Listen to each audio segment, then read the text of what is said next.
Deus, eu confesso que recebi a ligação há quase 5 horas. O pastor Zé Ramalho não está bem, o pastor Marcos nos pediu e eu não tive tempo, confesso sinceramente, para poder lecionar, preparar alguma coisa.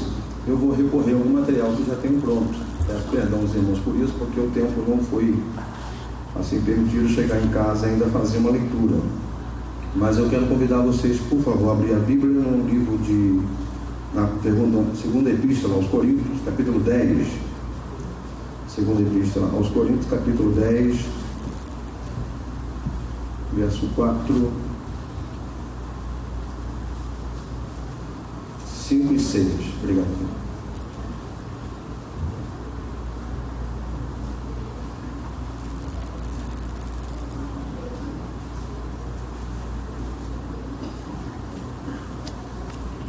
Hoje é um culto onde nós desenvolvemos a parte do ensino. Vamos aproveitar e pedir a você de vez em quando para estar consultando aí alguns textos, para que a gente possa ir refletindo sobre cada palavra e encontrando aqui um entendimento naquilo que Deus colocou em nosso coração. Quem achou, diga eu achei. Eu achei. Maravilha. Diz assim: porque as armas da nossa milícia não são carnais, mas sim poderosas em Deus para a destruição das fortalezas, destruindo os conselhos e toda altivez que se levanta contra o conhecimento de Deus, e levando cativo todo entendimento à obediência de Cristo, e estando prontos para vingar toda a desobediência quando for cumprida a vossa obediência. Que Deus possa iluminar o nosso entendimento e levar cativo todo o nosso pensamento nesse momento, a compreensão da sua palavra. Porque as armas da nossa milícia, elas não são carnais. Paulo começa aqui dizendo a respeito daquilo que é o entendimento, daquilo que é o iluminar de Deus para a vida do homem. Nós precisamos compreender que quando nós somos iluminados no nosso entendimento, nós vamos conseguindo então nos desvencilhar de muitas cadeias, de muitos sofismas, de muitas filosofias, de muitas crendices, que às vezes nos limita, que nos deixa apegado àquilo que faz parte de nossas superstições, aquilo que faz parte do que acreditamos como certo. E muitas vezes nos agarramos a essas verdades, não como verdades absolutas, mas as verdades relativas, ou seja, a minha verdade, a sua verdade, que diverge da verdade de outro. E muitas vezes nós nos apoiando sobre isso, nós começamos a ficarmos escravos dessas circunstâncias. Ficamos escravos e somos muitas vezes tomados por esta situação a ponto de não conseguir compreender de fato que a verdadeira liberdade que foi dada ao homem não são de fato cadeias, porque existem pessoas que estavam em cadeias, porém eram muito mais livres do que aquelas que estavam na rua. Porque a liberdade, ela está no entendimento, a liberdade está na mente. A Bíblia deixa bem claro isso, que o povo de Deus foi destruído porque lhe faltou isso, faltou entendimento. O entendimento, quando ele é de fato absorvido, nós conseguimos nos desvencilhar de qualquer proposta que nos leve para longe da verdade de Deus. A Bíblia diz: conhecereis a verdade, e a verdade vos libertará. Então a verdade que vai libertar, não como um ato, como se fosse um movimento meio sincrético, alguma coisa voltada a uma magia que vai libertá-los de algum tipo de sentimento, de dores, como se uma oração, ou uma corrente, ou uma campanha, não, mas uma verdade. A verdade, quando ela chega, ela muda, e ela faz com que nós nos entremos em confronto conosco mesmo e comecemos a rever os nossos conceitos. Então, Paulo aqui ele vai falando porque as armas da nossa milícia, da nossa luta, desta batalha que estamos empenhados, elas não são carnais, ela não é sangue e carne, elas não são batalhas voltada apenas aos interesses ou aquilo que é humano, mas elas são poderosas em Deus para a destruição das fortalezas. Que fortalezas são essas? Não são, na verdade, quando nós olhamos esse texto, achamos lá que essas fortalezas são os demônios, são os infernos, que quando nós vamos jogando por terra para destruir todos esses empenhos do mal contra a nossa expectativa na trajetória cristã. Mas na verdade a destruição das fortalezas são os sofismas que são colocados dentro de nós, são aquelas crendices que vamos levando com o passar do tempo, e às vezes são difíceis de nos apegar porque nos sentimos muito confortáveis dentro dela. Vamos aí comigo, por favor, abra a sua Bíblia, Efésios capítulo 6, verso 10, muito conhecido de todos, aonde vai nos dando aqui algumas observações sobre as armas da nossa milícia. Efésios capítulo 10, verso 6, capítulo 6, verso 10 até o 18, que fala das armaduras de Deus. Diz assim: no demais, irmãos meus, fortalecei-vos no Senhor e na força do seu poder. Ou seja, seja fortalecido no Senhor e na força que emana do seu poder. Seja convicto no Senhor e na força e na liberalidade que Ele nos dispõe, que Ele coloca à nossa disposição. Revestivos, ou seja, vestivos novamente de toda a armadura de Deus, para que possa estar firme contra as astutas ciladas do diabo. Porque não temos que lutar contra carne e sangue, mas sim contra os principados, contra as potestades, contra os príncipes das trevas deste século, contra as hostes espirituais da maldade nos lugares celestiais. Então nossa luta não é uma luta terrena, não é uma luta focada ao que é material, não é uma luta carne e sangue, mas é uma luta que está numa esfera que muitas vezes está muito distante daquilo que faz parte do nosso dia a dia. E por não estarmos envolvidos com essa experiência do celestial, daquilo que não é terreno, daquilo que não está ligado à nossa vida material, nós muitas vezes distraímos diante desta realidade. Nós muitas vezes não consideramos os valores e os perigos daquilo que é o celestial, daquilo que está ligado ao mundo espiritual. Eu não estou aqui dando nenhuma dimensão ao mundo espiritual em detrimento ao mundo material, no sentido de que vocês fiquem agora preocupados e saindo daqui, talvez até mesmo cismados na rua, de alguma coisa acontecer com vocês, porque muitas pessoas às vezes ficam até mesmo supersticiosos e criando muitas vezes, mandando essa fé para se sentirem mais seguros. Não é essa a minha iniciativa aqui, mas é mostrar que o grande problema dos embates na vida do cristão, de cada ser humano, está aqui na mente, está na maneira como nós vamos compondo esse conhecimento da verdade de Deus, da maneira como nós vamos entendendo aquilo que é o chamado de Deus, a vocação de Deus para cada um de nós. Porque quando Deus disse lá no Éden, façamos o homem nossa imagem conforme a semelhança, Ele arrogou para si uma missão. Ele tomou para si essa missão. Qual é a missão de Deus? Fazer o homem em sua imagem conforme a sua semelhança. E esse façamos de Deus é um ato contínuo de Deus. Deus estabeleceu para si mesmo essa missão de fazer do homem em sua imagem conforme a sua semelhança. Essa imagem que foi desconstruída por causa do pecado, mas Deus não desistiu desse propósito. Fazer o homem tal como ele é. João, quando ele falou sobre isso, ele disse que ainda não é manifestado o que havemos de ser, porque perdemos essa característica. Mas quando ele se manifestar, seremos semelhantes a ele, porque assim como ele é, nós o veremos. Então essa semelhança que fala da natureza e do caráter de Deus, nós acabamos perdendo por causa do próprio pecado que está em nós. Daí incorre naquilo que Paulo mesmo disse em Romanos 7. A gente está sempre tentando fazer o bem, mas nos apegamos fazendo o mal. E o mal que queremos evitar, logo nós percebemos que estamos envolvidos com ele. Então Paulo já diz logo, já não sou eu, mas o pecado que habita em mim. Então ele já diz, miserável homem que sou, quem me livrará do corpo desta morte? Ele, reconhecendo sua debilidade, ele sabe que na sua própria suficiência não há condição alguma de conseguir ser melhor diante de Deus. Em Isaías 64:6, o próprio profeta diz que a nossa justiça é como um trapo de imundícia. Um pouco assim, desconcertante, mas a trapo de imundícia é mais ou menos, para que você entenda, era um pano que as mulheres usavam nos dias em que elas estavam naqueles dias. Então elas usavam esse pano para poder absorver os momentos difíceis da vida dela. É quando ela está de TPM, melhor dizendo, treinada para matar. Quando a gente... Então, o trapo de imundícia, na verdade, está ligado a isso. Então, o texto está dizendo que a melhor atitude do homem, ela está conectada a isso que para Deus não é aprovado. Nossas melhores ações não nos fazem benquistos aos olhos de Deus, porque elas são consideradas nesse teor.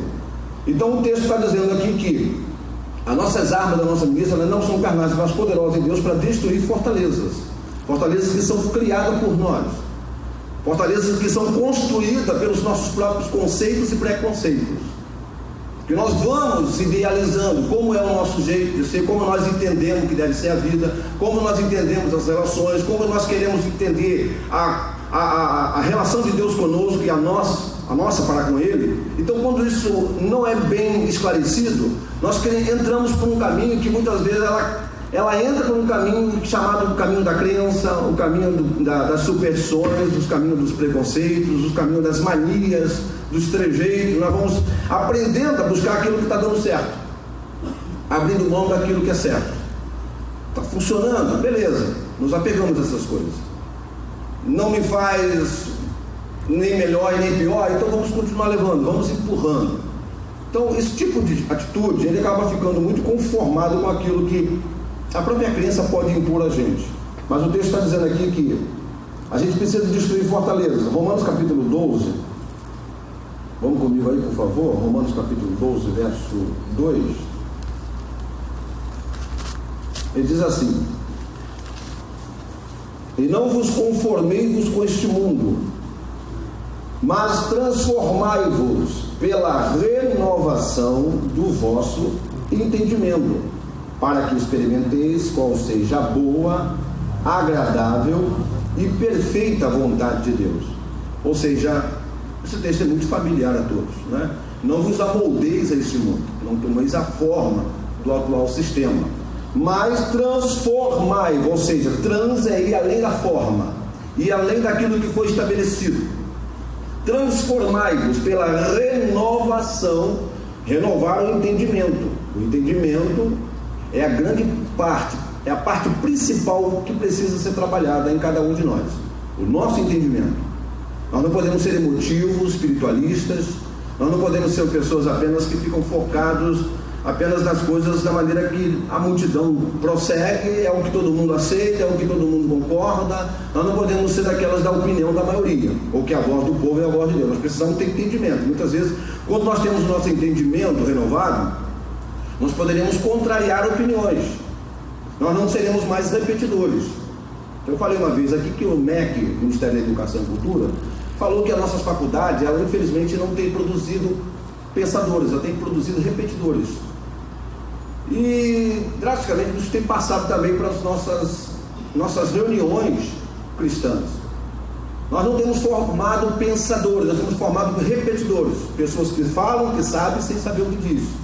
Falam porque ouviu alguém falar, pregam porque ouviu alguém pregar, acha bonito, dá agenda, dá ibope.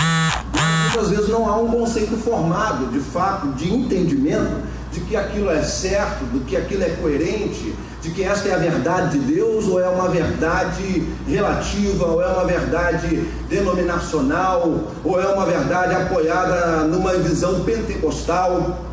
Qual é a verdade absoluta? Qual é a verdade de Deus? Então, quando nós vamos conseguindo nos situar dessas coisas, nós vamos nos desvencilhando desses sofismas, nós vamos nos apegando dessas coisas que nos fazem estar distante da visão de Deus para nós. Vamos analisando alguns versículos aqui. Mateus capítulo 6, verso 10. Vamos lá? Se você pode marcar, se você de repente não consegue, talvez por pouca experiência com a Bíblia, localizar rapidamente, mas vá anotando então na caneta para analisar em casa com mais calma. Mateus capítulo 6, versos 10.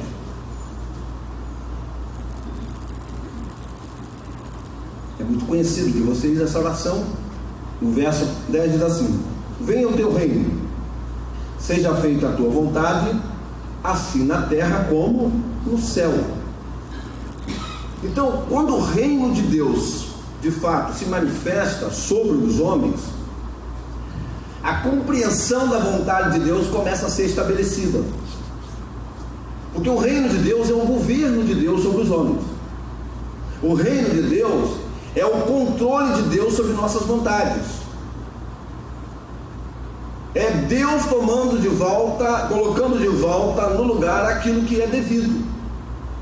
A pior coisa que Deus pode dizer ao homem, essa não é uma fala minha, a fala do reverendo Augusto, a pior coisa que Deus pode dizer ao homem é: seja feita a tua vontade. Entregar alguém à sua própria vontade, ao seu próprio coração. Paulo adverte sobre isso. Algumas pessoas voltadas ao seu coração, ao pecado, ao prazer, à banalidade. Romanos capítulo 1, Deus entregou essas pessoas ao seu próprio desejo. É pecar que você quer? Então se intoxique com seus pecados, se droguem com os seus pecados. Vou usar essa linguagem bem popular, como se Deus estivesse dizendo: se é isso que vocês querem. Então, aí você não consegue compreender por que certas pessoas cometem atitude tão hedionda. Por que certas pessoas se envolvem com promiscuidade, perversidade? Por que certas pessoas se entregam a coisas tão vergonhosas, e você olha aquilo com horror, mas elas conseguem lidar com aquilo como se fosse algo tão normal, e elas ainda brigam, e elas já entram em movimento para encontrar legalidade, para encontrar liberalidade naquilo que para você é horroroso. Mas por quê? Porque Deus entregou a ela o seu próprio sentimento. Então elas estão endurecidas no seu próprio entendimento, elas estão fechadas para a verdade, elas não têm mais a sua mente iluminada, elas estão na treva, elas não conseguem mais vir para a luz, e as suas obras não são boas, por isso elas não querem a luz, elas rejeitam a luz, por causa da sua própria natureza, por causa da sua própria atitude. Então elas são de esquema, elas são de atalhos, elas são de trejeitos, elas vão se enturmando com aquilo que funciona. Mais ou menos uma sociedade que está totalmente desencaminhada daquilo que é a verdade, buscando sempre os atalhos da vida. Já disse alguém em 89, eu guardo sempre essas frases que eu acho muito célebres dela, que se atalho fosse bom não existia caminho. E é verdade. No atalho você encontra muitas coisas em que você não está preparado para poder encontrar ali. O caminho não, o caminho é trabalhado, é preparado, é totalmente estudado, mas no atalho, infelizmente as pessoas que não têm o seu entendimento formado, elas preferem o atalho da vida. E não conseguem entender que tudo na vida precisa ter processo para formar na gente o entendimento. Eu estava falando segunda-feira com os alunos, no seminário, sobre Deus. Coisa que Deus faz, pastor Fábio, às vezes não tem lógica para a gente. Não tem. Pastor Benito, a gente olha para o caminho de Deus, a gente nunca vai conseguir compreender a mente do Senhor. Já disse grande Paulo: quem compreendeu a mente do Senhor? Quem foi seu conselheiro? Quem deu a ele para que por ele fosse recompensado, pastor Joel? Aí ele diz: porque dele, por ele e para ele são todas as coisas, glória pois a ele eternamente, amém. Quem conseguiu compreender o que Deus pensa? Se a gente tentar subir para entender Deus, ele desce. Se a gente descer para compreender ele aqui embaixo, ele sobe de novo. Ou seja, ele nunca está na nossa esfera, nunca vai estar, porque ele está além da nossa razão. Salomão, quando construiu o templo, em 2 Crônicas 6:18, ele disse o quê?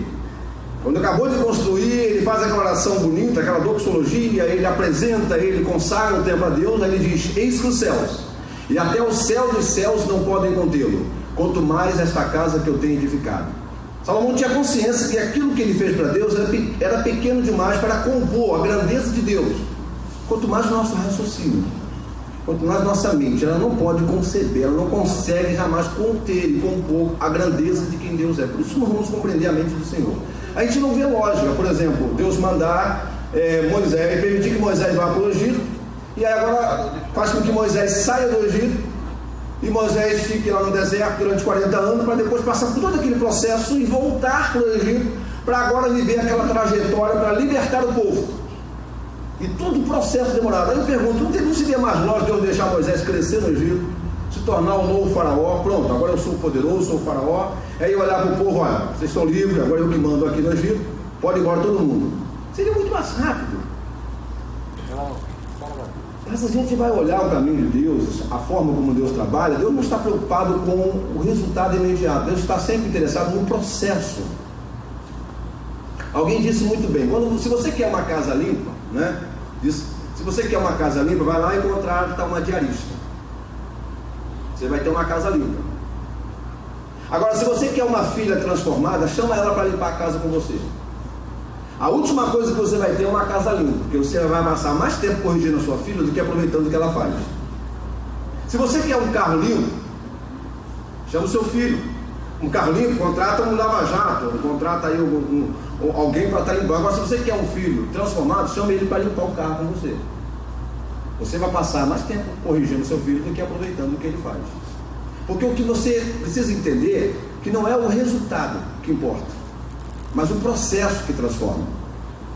Deus não colocou você nessa vida porque Ele queria um carro limpo. Ele colocou você nessa vida porque Ele queria um filho transformado. Quando a gente entende que essa vida é complexa, quando a gente entende que essa vida é de dores, quando a gente entende que essa vida é de renúncia, a gente ganha e perde alguma coisa, a gente tem pessoas que se aproximam e pessoas que se afastam, a gente vai tendo dores, a gente vai tendo muita mudança, muita transformação, a gente vai começando a ser transformado no nosso entendimento. É isso que Deus fez com Moisés, porque libertar o povo, isso Deus pode fazer sozinho. Deus não precisaria de Moisés para isso. Poder para fazer isso Deus tem. Irmão, encher o céu, Deus não precisa da gente para isso. Ele sozinho Ele pode encher o céu. Mas Deus não colocou a gente nesse negócio porque Ele queria um céu cheio. Ele colocou a gente nesse negócio porque Ele queria um filho transformado. Ele queria uma relação, Ele é um propósito. De quando Ele disse lá no Éden, lembra que eu falei? Façamos. O façamos de Deus continua. Custe o que custar, aquele que começou a boa obra na sua vida há de continuar até o dia de Cristo, que é transformar-nos até que todos nós cheguemos à estatura do varão perfeito. Agora, como você vai sair dessa vida, eu não sei. Talvez você vai sair com um olho, vai sair com um braço, com uma perna. Talvez você vai sair dessa vida, não sei. Mas a Bíblia já diz, né, irmão? É melhor você entrar, não é que você vai entrar no céu com um olho, tá? Não fica assim, então. É melhor você entrar no céu com um olho só do que com os dois ir para onde? Para o inferno. É melhor você chegar no céu amputado de seus prazeres do que você chegar no céu, talvez, né, no inferno, totalmente completo lá com tudo. Não, o céu, a gente precisa entender que Deus, às vezes, algumas amputações serão necessárias nessa vida. Perder não é fácil. A palavra decisão, a etimologia da palavra decisão é de mais cisão. Você nunca pode tomar uma decisão se não houver uma cisão. Para ter uma decisão você precisa de quê? De um corte. Talvez para decidir você precisa cortar alguma coisa. Talvez cortar algumas relações, alguma amizade, cortar algum negócio que está te afastando de Deus, cortar alguma coisa que está se tornando ídolo na sua vida, porque ídolo é aquilo que toma o lugar de Deus na sua vida. Ídolo é aquilo que tem uma prioridade no seu dia a dia. Ídolo é aquilo que você pensa mais. Porque se você ressuscitou com Cristo, você precisa pensar no quê? Nas coisas que são acima. Sejamos reais, a gente pensa no Vasco, no Flamengo, a gente pensa no Fluminense, a gente pensa no trabalho, a gente pensa no salário, a gente pensa nas contas, a gente pensa nos problemas que tem, a gente pensa em muita coisa. Não é que não temos que pensar, mas somos consumidos por isso e pensamos muito menos. Porque o propósito daquilo que vivemos no dia a dia, irmão, não é viver uma vida alienada. Você está na terra, com certeza. Mas precisa entender que a gente está aqui para que a vontade de Deus seja feita aqui na terra, como Ele planejou aonde? No céu. Porque se nós não compreendermos isso, nós não vamos ter o nosso entendimento renovado, transformado. Quem está compreendendo aqui a mensagem, irmão? Eu espero que eu faça entendido aqui, né? É aquilo que Deus está colocando nesse assunto para compartilhar com vocês. Que quando a gente começa a compreender isso, a gente vai perceber que muitas coisas serão frustradas nessa vida, porque não é a nossa vontade, é a vontade de Deus. Eu já falei aqui algumas mensagens, que todas as vezes que você vê que alguma coisa não deu certo, que você viu que foi desapontado, você ficou frustrado, é porque os planos de Deus continuam em frente. Porque se teus planos derem certo, aí parece que Deus te entregou o seu próprio caminho. Não quer dizer que não vai dar certo algumas coisas, mas não pode estar dando tudo certo. Alguma coisa está errada. Se tudo está fluindo, a gente precisa reavaliar. Peraí, está tudo dando certo para mim? Estou me tornando um crente de sofá, Coca-Cola, tudo na vida boa demais, está muito tranquilo para mim. Estou me sentindo um Jabes, não tem problema, orei para não ter problema e Deus fez a minha vontade. Aí tem alguma coisa errada. Aquele homem, ele não teve problema na vida, mas também não teve história. Agora, Paulo foi um homem de naufrágio, um homem de pedradas, um homem que sofreu açoite, um homem que teve tanta coisa. Ele passou, mas ele teve o quê? História. E a gente precisa ter história. Porque a gente um dia se vai. E a gente precisa entender que a nossa presença, a nossa história, aquilo que somos, aquilo que fomos, precisa ficar. Porque nós vamos ser glorificados, o nome de Deus, perdão, vai ser glorificado na nossa vida pelas nossas obras.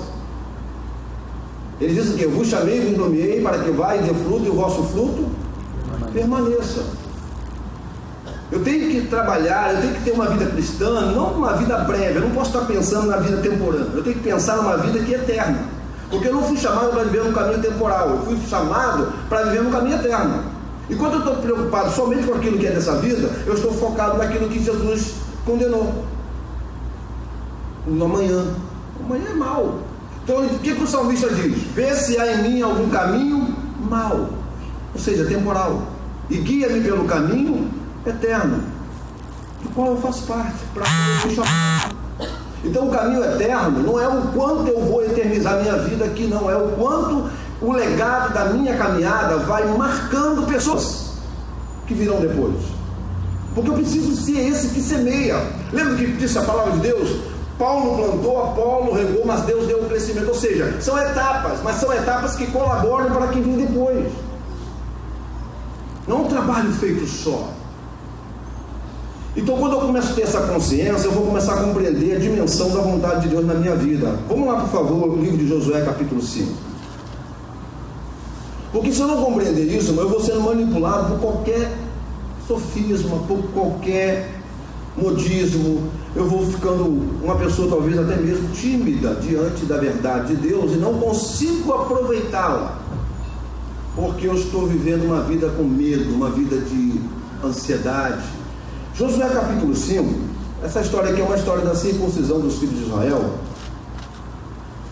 E no capítulo 5, aí no verso 1, você vai encontrar ali embaixo, dizendo assim: derreteu-se-lhes o coração e não houve mais ânimo neles, por causa dos filhos de Israel. Aqui está falando que quando o povo de Israel está chegando para poder tomar a cidade, tomar Canaã, a notícia vai chegando na frente. Esse povo é um povo de vitória, de conquista, de que Deus, Jeová, é por eles, de que eles estão tendo sucesso, o mar vermelho se abriu, as pragas que caíram lá no Egito. Então a história foi chegando primeiro. E aí o coração desse povo, quando sabe que Israel está chegando, começa a derreter de medo. Só que qual é a situação? Como é que Israel está se comportando? Será que Israel está confiante, está seguro? Será que Israel está de fato bem resolvido no seu chamado, entendendo que eles estão diante de tantos sucessos, tantas vitórias que Deus lhes deu? Será que isso de fato tem transformado sua mente? Ou eles estão vivendo muito aquém daquilo que Deus já fez e não compreendendo a dimensão da obra de Deus? Veja o comportamento deles. Verso 6. Porque 40 anos andaram os filhos de Israel pelo deserto, até se acabar toda a nação dos homens de guerra que saíram do Egito, que não obedeceram a voz do Senhor, os quais o Senhor tinha jurado que lhes havia de deixar a terra que o Senhor jurara a seus pais, dar-nos terra que manda leite e mel. Porém, em seu lugar pôs seus filhos a este, Josué circuncidou, porquanto estavam incircuncisos, porque os não circuncidaram no caminho. E aconteceu que, acabando de circuncidar toda a nação, ficaram no seu lugar do arraial até que sararam. Disse mais o Senhor a Josué: hoje resolvi sobre vós o opróbrio do Egito, pelo que o nome daquele lugar se chamou Gilgal até o dia de hoje. Eu estou fazendo leitura alternada, mas você pode analisar o contexto depois. O que Josué está dizendo aqui? Esse povo, ele está ouvindo a promessa de Deus que está prestes a se cumprir de entrar na terra prometida. Porém, esse povo, quando sabe da notícia de que essa terra é uma terra de desafios, tem gigantes, tem obstáculos, não é uma terra que vai chegar de mão beijada para eles, mesmo que o Senhor lhe está prometendo, o povo começa a ficar um pouco acuado, e eles começam a ficar tímidos e com medo. Eles estão livres, eles estão libertos do Egito, já não são mais escravos, mas quando Deus fala para eles, Moisés os encoraja para ir adiante, eles começam a se sentir tímidos e acham que não vão conseguir, não há como alcançar esta promessa. Por quê? Porque a mente deles ainda estava condicionada à escravidão. Eles ficaram tanto tempo condicionados a açoite, condicionados a estar servindo como escravos a outros, que eles não conseguiram se desvencilhar desse tipo de percepção de vida. Se tornaram escravos da sua própria condição. Então Josué começa a dizer que é preciso remover esse coração incircunciso deles. Josué usa aqui de uma forma muito drástica, que é fazer mesmo uma circuncisão. Ele passa uma navalha na carne deles.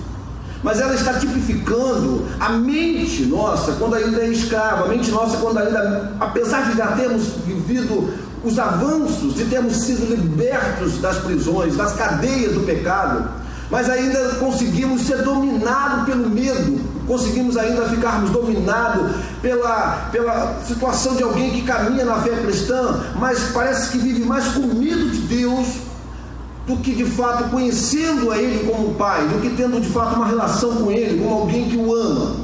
Lá em Romanos capítulo 8, verso 16, diz assim, que Ele não nos deu espírito de temor, para outra vez estarmos em escravidão, mas Ele nos deu o que? Espírito de adoção, pelo qual nós clamamos, Abba Pai. Lembra do que eu falei agora há pouco? Se tudo que a gente faz para Deus, a gente faz pelo resultado, a gente está prestando serviço para Deus. Isso é característica de quem está olhando para Deus apenas como alguém que pode puni-lo, se ele não atender à expectativa de Deus. Isso não é uma relação de filho com o pai, isso é uma relação de servo. Então a ideia de Paulo aqui é quebrar da mente desse povo, e Josué também, da mesma forma com Israel, tirar da mente deles essa mentalidade escrava, de medo, de timidez, de achar que tem que orar muito para poder Deus ouvi-lo, de achar que tem que fazer muita campanha para poder ser bem resolvido com Deus, de achar que precisa ser alguém, um eremita, alguém que se isole, alguém que faça campanhas e processos de sacrilégio para poder ser bem aceito diante de Deus. Então essa pessoa ainda não conseguiu ter consciência do que Cristo já conseguiu fazer, do que Cristo já realizou por ela, do que a justiça de Deus de fato foi imputada sobre ela. E a sua injustiça foi imputada sobre Cristo. Ela não tendo consciência disso, ela começa ainda a ser escrava. Então ela vai prestando serviço para ser aceita. Ela vai prestando trabalhos para poder ser alguém que é aplaudido por Ele. Quando a gente entra por esse caminho, nós nunca vamos conseguir de fato encontrar a verdadeira liberdade pela qual Cristo nos libertou. Então ele fala agora, vamos tirar e levar eles para serem circuncidados, que é cortar o prepúcio do sexo masculino. Vamos levá-los para ser circuncidados, e aí esse processo é uma maneira de mostrar que vocês viveram sem circuncidar, porque vocês estavam numa terra que não lhes permitiram. Vocês ficaram escravos, vocês estavam, todo o seu corpo, todos os seus desejos, toda a sua vontade estava entregue a um sistema. Agora vocês estão livres. Então a primeira coisa, para o sinal de que vocês agora estão livres, é circuncidar.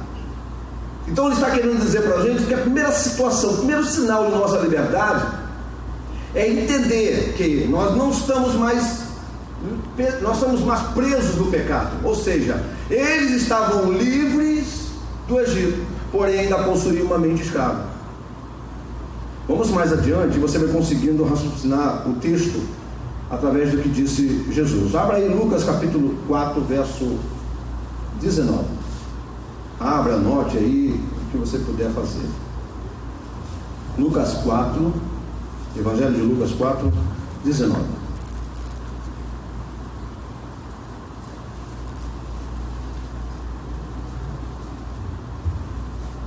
(18 e 19) para poder melhor entender o contexto. O Espírito do Senhor é sobre mim. Quem está falando aqui é Jesus. Pois que me ungiu para evangelizar os pobres, enviou-me a curar os quebrantados do coração, a apregoar liberdade aos cativos, dar vista aos cegos e pôr em liberdade os oprimidos, a anunciar o ano aceitável do Senhor. Preste atenção aqui, irmão, olha só. Apregoar a liberdade aos cativos, dar vista aos cegos e pôr em liberdade os oprimidos. Entre apregoar a liberdade aos cativos e pôr em liberdade os oprimidos, o que vocês veem aqui no meio? Dar vista aos cegos. Dar vista aos cegos. Olha o segredo de Jesus aqui. Primeiro ele apregoa. Primeiro você prega a liberdade, faz as pessoas ter consciência de que elas são livres. Para que elas possam de fato viver essa liberdade, você primeiro prega a liberdade. Após pregar a liberdade, elas nunca vão viver essa liberdade se não for iluminado no seu entendimento. Apregoar não dá liberdade ainda. A liberdade só é concedida quando nós somos iluminados no nosso entendimento, ou seja, da vista aos cegos. Estou entendendo a lógica de Jesus aqui? Então, é o que Josué está falando para o povo. Vocês estão livres, mas se comportam como escravos. Vocês já saíram do Egito, mas vocês ainda estão vivendo o sistema de estar agradando Deus como se fossem servos. Deus já não vos deu mais espírito de temor para estar com medo dele. Vocês não podem ser pessoas que vão para a igreja para cumprir uma crença e precisam cumprir certos tipos de liturgia, certo tipo de prática, para que Deus lhes aceite, porque isso é atitude de servos. Vocês precisam ter consciência de que vocês agora são filhos, e filhos não têm mais uma relação de temor, mas uma relação de amor com o Pai. Filhos já não andam mais com timidez, filhos já podem entrar com a cara descoberta para conversar com ele. Filho já chama-o de meu pai, é um pronome de posse, de conhecimento, de que você agora, por direito, porque nós não éramos filhos. Mas agora todos quantos receberam, deu-lhes o direito de serem chamados filhos de Deus. Você já pensou o privilégio que nós temos? De criação, e depois, pelo pecado, nos tornamos escravos, e agora sermos chamados filhos de Deus. É algo muito maravilhoso, irmão. É algo que é tremendo para a gente, que traz paz ao nosso coração, quando a gente entende uma relação de família. Essa foi a missão que Deus colocou para ele, e ele não desistiu dessa missão. Vamos lá. Efésios capítulo 1, versículo 18.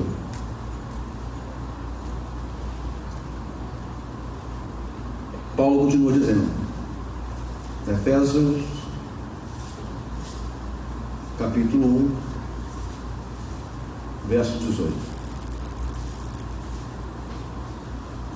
Tendo iluminado os olhos do vosso entendimento, para que saibais qual seja a esperança da sua vocação e quais as riquezas da glória da sua herança nos santos. Que maravilha, irmãos!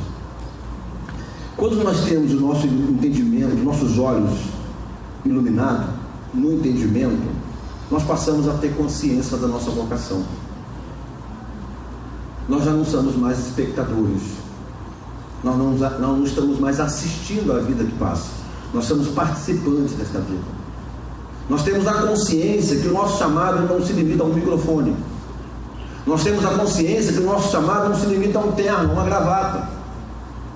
Nós sabemos que Deus agora não está procurando cargo, Deus está procurando função, alguém que funcione. Deus não está procurando, como disse o professor Alfeu, perfeitos adoradores, mas verdadeiros adoradores. E eu costumo sempre lembrar comigo mesmo que os verdadeiros adoradores nem sempre são perfeitos, e com certeza não, e graças a Deus que não,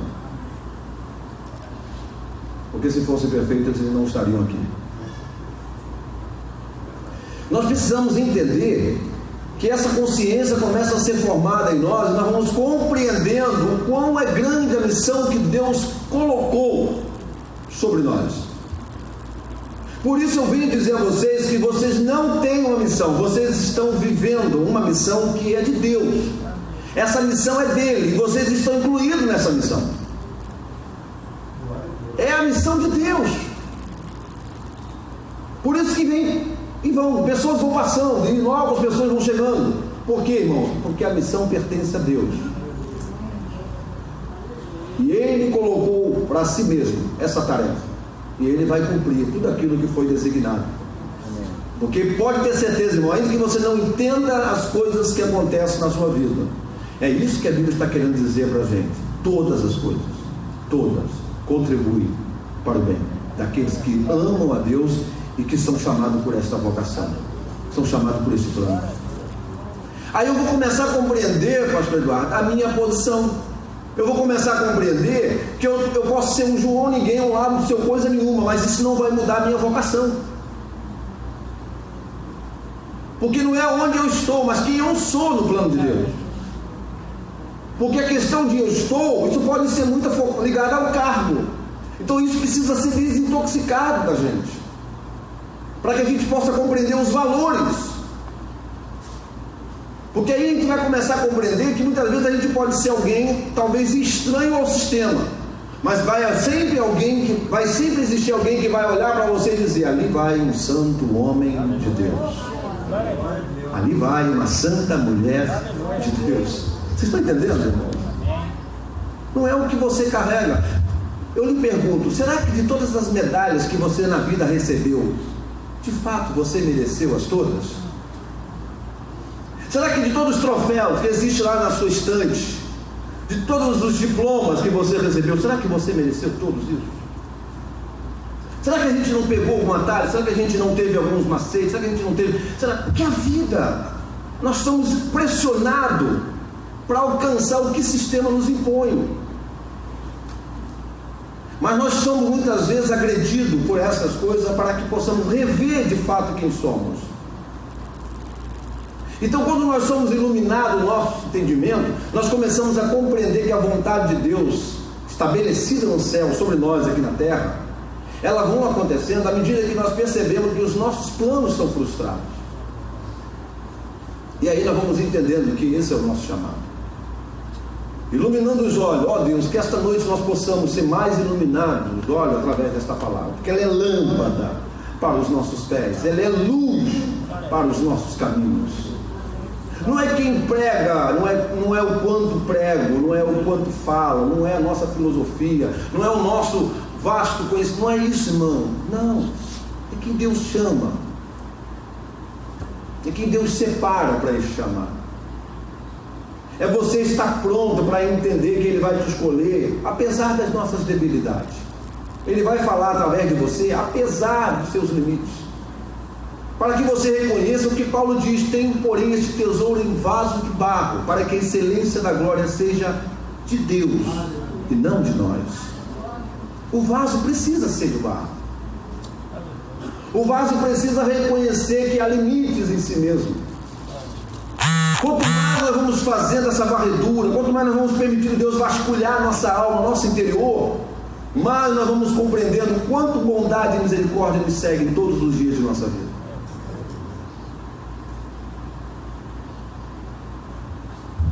Em 1 Coríntios capítulo 14,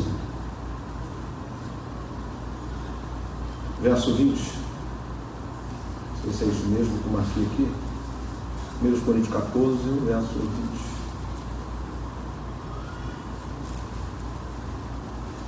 Paulo aconselha aqui dizendo: irmãos, não sejais meninos no entendimento, mas sede meninos na malícia e adultos no entendimento. A gente precisa aprender em certas coisas a ser ligeiro, a pedir a Deus percepção, discernimento. Tem coisas que a gente não pode ser lento, precisa de pressa, precisa de posicionamento. A gente precisa às vezes compreender que o tempo está passando, nós não podemos ficar a vida inteira no leite. Precisamos sair dessa zona de conforto, e às vezes as circunstâncias nos levará a ter que sair dessa zona de conforto, para nos colocar num lugar que de fato é a vocação a qual fomos chamados, para entender o chamado de Deus para a gente. Eu escrevi uma frase, ela não é minha, eu escrevi essa frase no Facebook, que se você se posicionar, se colocar a estar ao lado de Cristo, muitas pessoas vão te amar por causa disso. Muitas. Mas também muitas pessoas vão te odiar. O que fazer? Acostume-se a isso. Você vai ser amado por muito porque você está compreendendo a vontade de Deus, mas também você vai ser odiado. O que não pode haver na sua vida é a política da boa vizinhança. O que não pode haver na sua vida é saber se adaptar a qualquer circunstância. Não, você precisa se posicionar. E muitas vezes, quando somos iluminados no nosso entendimento, a gente vai começar a perceber que essa cultura daquilo que é a palavra de Deus, daquilo que é a verdade de Deus em nós, vai nos levar a estarmos distantes daquilo que o mundo tenta muitas vezes impor sobre nossas vidas. Nós não vamos conseguir nos conformar com esse mundo. nós não vamos conseguir amar o mundo, nem o que no mundo há. Porque esse amor vai estar tão entranhado na gente que não se adequa, não tem como você conseguir conciliar as coisas de Deus com as coisas do mundo. A verdade vai estar tão inserida dentro de você que você não consegue mais conciliar com a mentira. Você não vai conseguir mais lidar com aquilo que é um erro, porque acaba se acostumando tanto que você acaba se tornando o próprio erro se você não permitir que a verdade entre. Então a Bíblia diz aqui: não sejais menino no entendimento. Essa palavra é para nós, irmão, por favor. Eu não estou aqui melhor do que você, não. Essa palavra é para nós. Nós não podemos mais ser menino. Nós precisamos nos desvencilhar disso, tomarmos uma atitude de pararmos de ser meninos e meninas de Deus e começarmos a ser homens e mulheres de Deus. Começarmos a nos posicionar, a não ficarmos irritando por coisas tão pequenas. Nós precisamos lutar por coisas grandes e coisas que pertencem ao reino de Deus. Não podemos deixar nos estressar por coisas banais. Não vale a pena. Uma coisa tem que consumir, tem que ser o zelo pela casa de Deus, o zelo pela obra do Senhor. É isso que precisa estar nas nossas entranhas. O zelo de ver que nós honramos a Deus e queremos ver pessoas honrando esse Deus que fez, que não economizou conosco, que deu o melhor. E nós não podemos dar nada melhor do que a nossa própria vida. Nossa vida, ainda que não seja boa, perfeita, mas é esta a melhor parte que podemos oferecer a Deus, porque tudo que há em nós, bendiga o teu santo nome. E para finalizar, Efésios capítulo 4, versículo 14.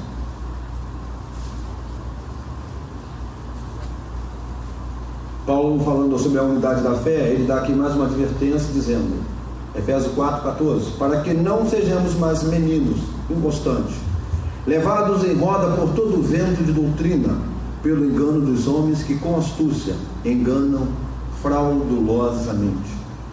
É por causa desse comportamento que muitas pessoas têm de ser meninos inconstantes, que muitas pessoas acabam manipulando com suas crenças, com suas doutrinas, acabam deixando elas manietadas e ficam condicionadas àquilo que as denominações impõem sobre ela.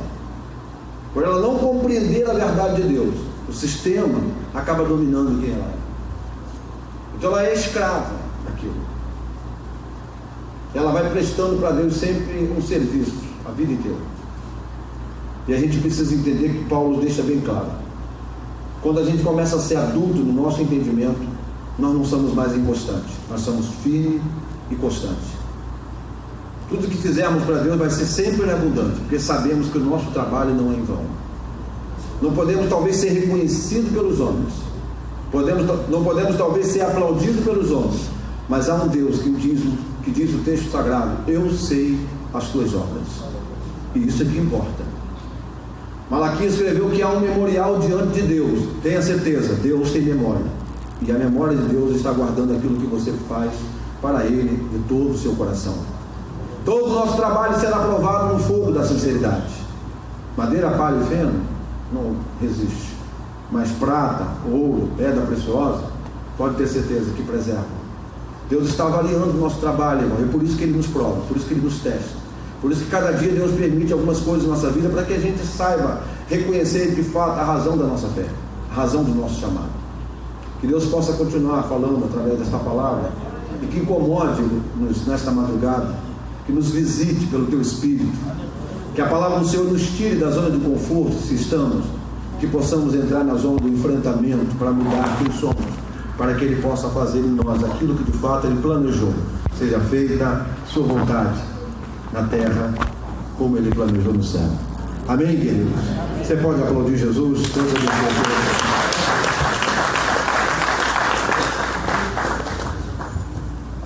Amém, irmãos? Louvamos a Deus por esta poderosa palavra nessa noite, que veio de encontro aos nossos corações. Cantar um corinho bem pequeno, e é bem conhecida, querido, por você também. Não, é mesmo, ficou no zap toda hora. Toda hora ficou no zap. Deus,